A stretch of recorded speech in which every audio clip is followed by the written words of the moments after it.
इज़िकियल का ग्रंथ अध्याय 31। देवदार वृक्ष का दृष्टांत।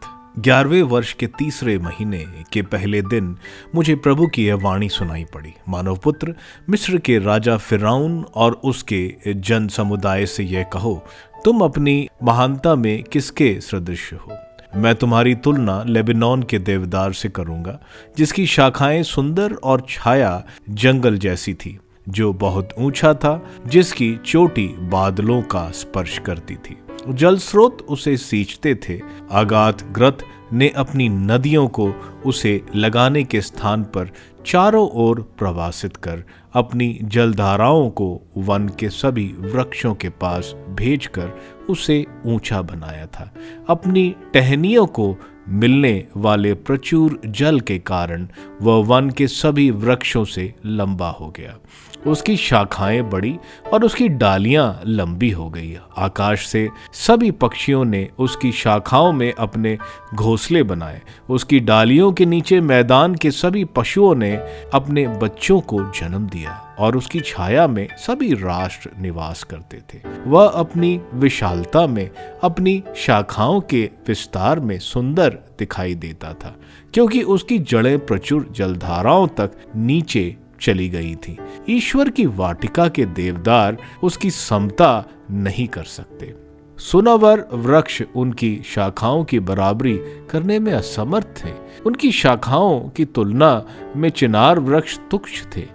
ईश्वर की वाटिका का कोई भी वृक्ष उसके समान सुंदर नहीं था। मैंने उसे शाखाओं की विपुलता में सुंदर बनाया था, और आदन के वे सभी वृक्ष जो ईश्वर की वाटिका में थे उससे ईर्ष्या करते थे। इसलिए प्रभु ईश्वर यह कहता है, उसकी ऊंचाई बहुत बढ़ गई थी, उसकी चोटी बादलों तक पहुंच गई थी, और अपनी ऊंचाई के कारण उसका हृदय घमंड से भर गया था। इसलिए मैं उसे सबसे शक्तिशाली राष्ट्र के हाथ कर दूंगा। वह उसे निश्चय ही उसकी दुष्टता के अनुरूप दंड देगा।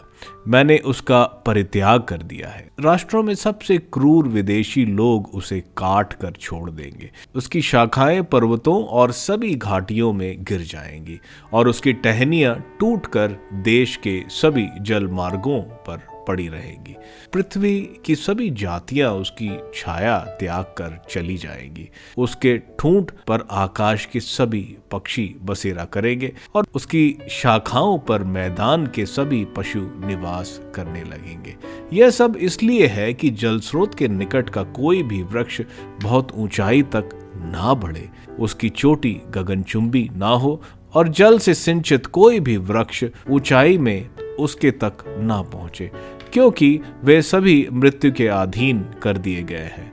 नश्वर मानवों के बीच अधोलोक के अधीन उन लोगों के साथ जो गर्त में उतरते थे। प्रभु ईश्वर ये कहता है, जब वे अधोलोक में उतरेंगे तो मैं गर्त से उस पर विलाप कराऊंगा, उसकी नदियों को बहने में रोकूंगा और जलाशयों को सुखा दूंगा। मैं उसके कारण लेबनन पर शोक फैलाऊंगा, और मैदान के सभी वृक्ष उसके कारण मुरझा जाएंगे।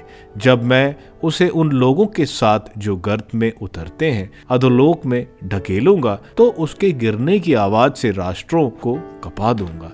आदन के सभी पेड़, लेबनान के चुने हुए और सर्वोत्तम वृक्ष जो जल से सिंचित होते हैं, अधोलोक में प्रसन्न होंगे। उसके साथ वे लोग भी उनके पास अधोलोक जाएंगे जिन्हें तलवार के घाट उतारा गया है। वे जो राष्ट्रों के बीच उसकी छाया में निवास करते थे नष्ट हो जाएंगे। तो तुम महिमा और महानता में आदन के वृक्ष में किसके सदृश हो? तुम आदन के वृक्षों के साथ अधोलोक में ढकेल दिए जाओगे। तुम बेखतना और तलवार के घाट उतारे हुए लोगों के बीच पड़े रहोगे। फिरौन और उसकी विशाल प्रजा का हाल यही होगा। यह प्रभु ईश्वर की वाणी है।